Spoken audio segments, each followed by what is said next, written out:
আল্লামা মামুনুল হক সাহেব মুক্ত বাতাসে ফিরে এসেছেন। এটা জাতির জন্য শুকরিয়ার বিষয়। দীর্ঘ 4 বছর যাবৎ 4 দেওয়ালে বন্দী ছিলেন। জাতি অনেক কিছু হারিয়েছে। একজন শিক্ষক ছাত্রের সামনে থাকা, শিক্ষকের জন্য ছাত্রের জন্য যে কি উপকার, আমরা যারা লেখাপড়া করেছি তারা জানি।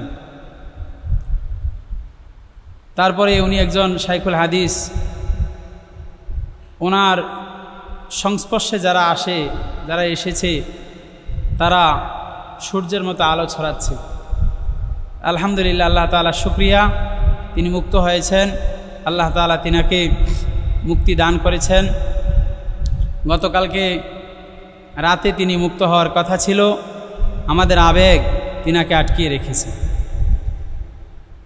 এমনভাবে মানুষ জেলখানার গেটের সামনে গিয়ে অবস্থান নিয়েছে, ওনাকে জেল থেকে না ছাড়তে বাধ্য হয়েছে। তো এই আবেগ, আমাদের এই আবেগ ওনাকে বারবার কষ্ট দিচ্ছে। যখন উনি জেলে গেলেন তখনও আমাদের আবেগই কাজ করেছিল। ওনাকে ওখান থেকে বের করে নিয়ে আসা, এই আবেগগুলো অনেক সময় ক্ষতি করে। আমরা বাঙালি হিসেবে আমাদের আবেগ প্রচুর কাজ করি। কালকের কাজে উনি গতকালকেই মুক্ত হয়ে যেতেন, কিন্তু আমাদের আবেগ ওনাকে একদিন বেশি রেখেছে। এই 4 বছরে কত ছাত্র, কত হাজার ছাত্র ওনার এলেম থেকে বঞ্চিত হয়েছে, ওনার পরিবার ওনার সংস্পর্শ থেকে বঞ্চিত হয়েছে, ওনার সন্তানরা বাবার আদর থেকে বঞ্চিত হয়েছে, ওনার স্ত্রীর হক থেকে বঞ্চিত হয়েছে। এগুলো অধিকাংশ আমাদের আবেগ। আমরা একটা লোককে পেলে আবেগ দিয়ে একেবারে এমন জায়গাতে নিয়ে যাই, এগুলো উচিত না। এগুলো থেকে ফিরে আসা উচিত। এ কাজগুলো মানুষের ক্ষতি করে, এ কাজগুলো মানুষের ক্ষতি করে। আল্লাহ তাআলা কোরআনুল কারীমের মধ্যে বলেন, ইন্নাল্লাহা মা'আস সাবিরিন, আল্লাহ ধৈর্যশীলদেরকে বেশি পছন্দ করেন,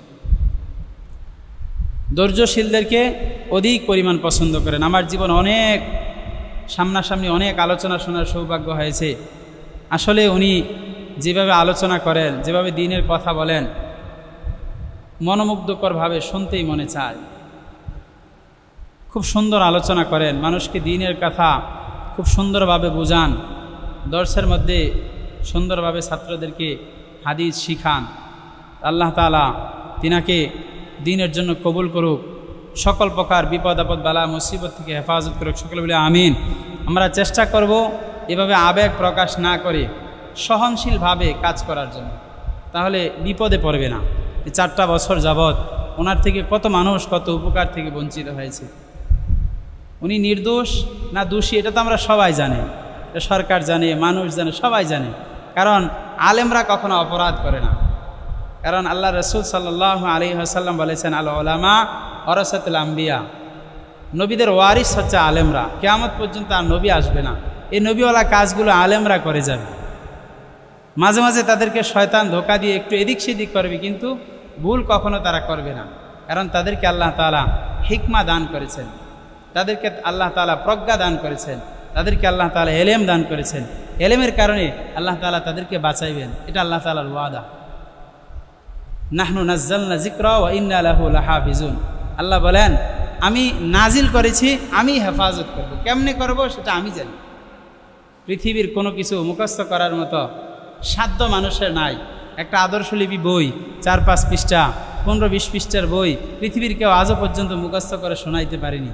কিন্তু এত বড় একটা কালাম হাজারো মানুষের দিলের মধ্যে আল্লাহ তাআলা ফিট করে দিয়েছেন। এটা আল্লাহ তাআলার অশেষ মেহেরবানি, এটা আল্লাহ তাআলার বিশেষ মেহেরবানি। এই মেহেরবানি শুধুমাত্র আল্লাহ তাআলাই দান করছেন। না হয় পৃথিবীর কত পুস্তিকা আছে, কত বই আছে, কেউ তো মুখস্থ করতে পারে না। ছোট্ট একটা বই, চটি বইও মানুষ মুখস্থ করতে পারে না, কিন্তু এত বড় একটা কোরআন মুখস্থ করে কেমনে পারে? আল্লাহ তাআলা সাহায্য করেন, বিদায় পারে। তো আল্লাহ তাআলা আলেমদেরকে হেফাজত করে। যুগে যুগে আলেমরা এভাবেই ছিল। আমরা যত ইতিহাস পড়েছি, প্রত্যেকটা ইতিহাসের মধ্যে আমরা দেখেছি আলেমরা কোথাও না কোথাও ঝামেলায় পরে আল্লাহ তাআলা আবার তাদেরকে উদ্ধার করেন। আল্লাহ তাআলা আবার তাদেরকে উদ্ধার করেন। এই কারণে আমরা আবেগকে বেশি প্রাধান্য দেব না। বেশি আবেগ কাজ করলে ক্ষতি হয়, বেশি আবেগ মানুষের জন্য ক্ষতি করে। গতকালকে খুব কষ্ট পেয়েছিলাম যে উনি কি আবার চলে গেলেন নাকি। পরে আজকে সকাল 10টার সময় দেখলাম যে আল্লাহ তাআলা ওনাকে মুক্ত করেছেন, আল্লাহ তাআলা ওনাকে মুক্তি দান করেছেন। আমরা দোয়া করব আল্লাহ তাআলা যেন সকল প্রকার বিপদ আপদ বালা মুসিবত থেকে হুজুরকে হেফাজত করেন, আমরা যেন তিনার মুখ থেকে আবার দ্বীনি কথাবার্তাগুলো শুনতে পারি। আল্লাহ তাআলা সবাইকে তৌফিক দান করুন।